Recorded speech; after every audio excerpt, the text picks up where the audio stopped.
Hello everyone, আজকে একটা খুব ইম্পর্টেন্ট টপিক নিয়ে ডিসকাস করব, যেটা সাধারণত অনেকটাই জানেন না।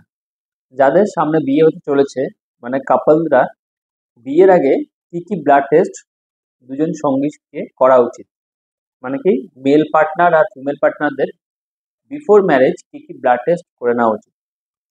কারণ কি, আমরা দেখেছি যে কিছু কিছু রোগ আছে যেগুলো সাধারণত বাচ্চাদের হয়ে থাকে, যেটা বাবা মার কারণে হয়ে যায়। যেমন থ্যালাসেমিয়া, যদি বাবা ক্যারিয়ার হয়, মা ক্যারিয়ার হয়, তাহলে বাচ্চার থ্যালাসেমিয়া হওয়ার চান্স বেড়ে যায়। বা বাড়িতে কারো যদি মানে বাবা মার থ্যালাসেমিয়া হলে বাচ্চার থ্যালাসেমিয়া হওয়ার চান্স বেড়ে যায়। কিছু কিছু রোগ আছে জন্মগত জেনেটিক্যাল রোগ, যেগুলো বাবা মার থেকে বাচ্চা পেয়ে যায়।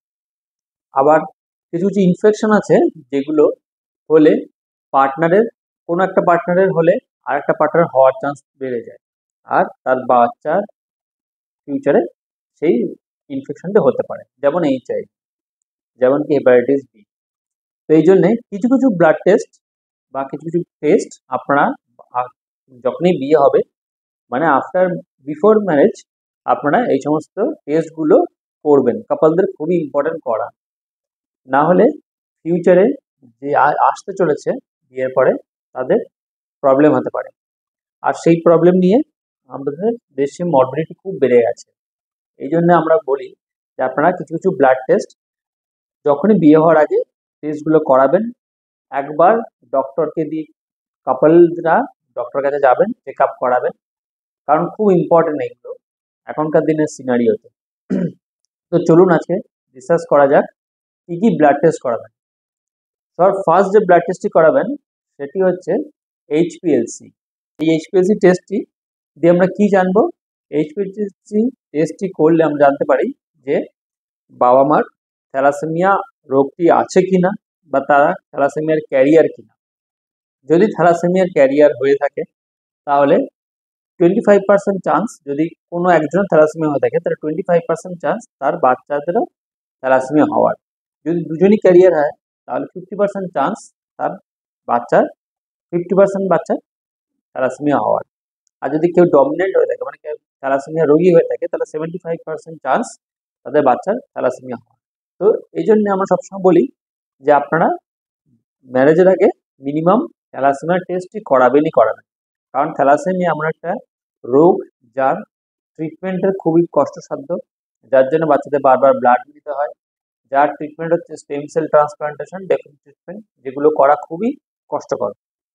তো এইগুলো যাতে না হয় সেই জন্য আপনারা মিনিমাম এই প্রিকশনটুকু নেবেন। যার জন্য একটা যদি টেস্ট করতে হয় ব্লাড টেস্ট, তাহলে এই এইচপিএলসি টেস্টটি করাবেনই করাবেন। 2 নম্বর টেস্ট যেটি করাবেন সেটি হলো এইচআইভি টেস্টিং, মানে কাপলের কারো এইচআইভি আছে কিনা।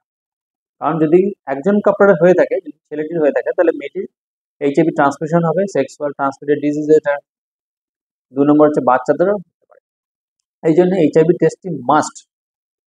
থার্ড হচ্ছে আপনারা যদি করাবেন সেটি হচ্ছে হেপাটাইটিস বি। কারণ হেপাটাইটিস বিটি যদি কারো একজনের হয়ে থাকে, তাহলে আরেকজনের সেটি সেক্সুয়াল ট্রান্সমিটেড ডিজিজ হিসেবে আরেক পার্টনারের হয়ে যাবে, আর বাচ্চাদেরও হয়ে যেতে পারে। আর বাচ্চাদের হয়ে গেলে সেটি খুবই ক্ষতিকারক। তো এই জন্য এই 3টি টেস্ট মাস্ট করাবেন। তারপরে কি করাবেন? হেপাটাইটিস সি টেস্ট করাতে পারেন। ফিফথ হচ্ছে আপনারা করাবেন সেটা হচ্ছে ভিডিআরএল, মানে সিফিলিস আছে কিনা জানার জন্য। ভিডিআরএল থেকে আমরা জানতে পারি যে কারো যদি সিফিলিস হয়ে থাকে, তাহলে সিফিলিস টু অন্য পার্টনারে চলে যেতে পারে। তো সিফিলিস হলে, বা যদি কারো পার্টনারের সিফিলিস থাকে, তাহলে বাচ্চাদের যদি সিফিলিস হয়ে যায়, তার প্রচণ্ড খারাপ খারাপ প্রবলেম হতে পারে। এই জন্য আমরা বলি সবসময় সিফিলিস টেস্টটি দুজন পার্টনারে করা উচিত।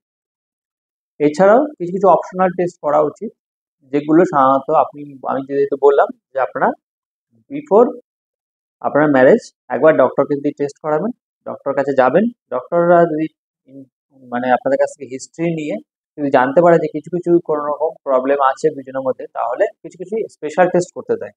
যেমন হচ্ছে জেনেটিক্যাল টেস্টিং।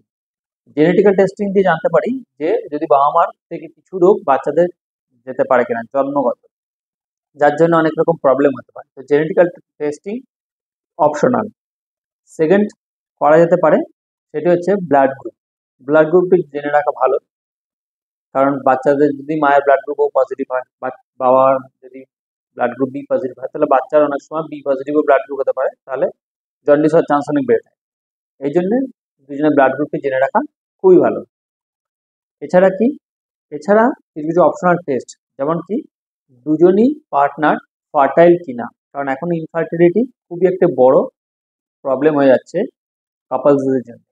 তো আপনাদের দুজন কাপলই ফার্টাইল কিনা, মানে বেবি নেওয়ার জন্য দুজনই সক্ষম কিনা, সেটা জানার জন্যে আপনাদের ডক্টর যে ইনভেস্টিগেশনগুলো করবে, যেমন হচ্ছে কি স্পাম কাউন্ট করতে দেবে, হরমোনাল লেভেল দেখে নেবে, ইউএসজি করে দেখে নেবে যে ওভারি আর টেস্টোস্টেরন আছে কিনা। এগুলো অপশনাল, এগুলো করতেই হবে এরকম কোনো কথা নেই, করতেও পারেন নাও করতে পারেন। তো এইগুলো টেস্টগুলো মিনিমাম করাবেন আর ডক্টরকে সাথে কনসাল্ট করবেন, কারণ যদি ওরকম বংশতে কোনো রকম রোগ থাকে, যেমন যেমন হচ্ছে হিমোফিলিয়া বলে একটি রোগ আছে, যেটি সাধারণত মহিলাদের কাছ থেকেই এসে থাকে। এই হিমোফিলিয়া রোগটি এরকম বংশ পরম্পরায় এসে থাকে। তো এই জন্যে এই সমস্ত টেস্টিংগুলো জানার জন্যে জেনেটিক টেস্টিং করা খুবই দরকারি।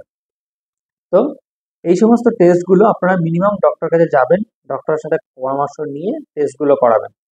তাহলে সামারাইজ করে দিচ্ছি, বিফোর আপনারা ম্যারেজ আপনারা একবার দুজন কাপলই ডক্টরের কাছে যাবেন, দুজন পার্টনার গিয়ে ডক্টরের সাথে ভালোভাবে হিস্ট্রি বলবেন, নিজেদের সমস্ত প্রবলেম বা নিজেদের সমস্ত চেক আপ ভালো করে একবার মিনিমাম করাবেন।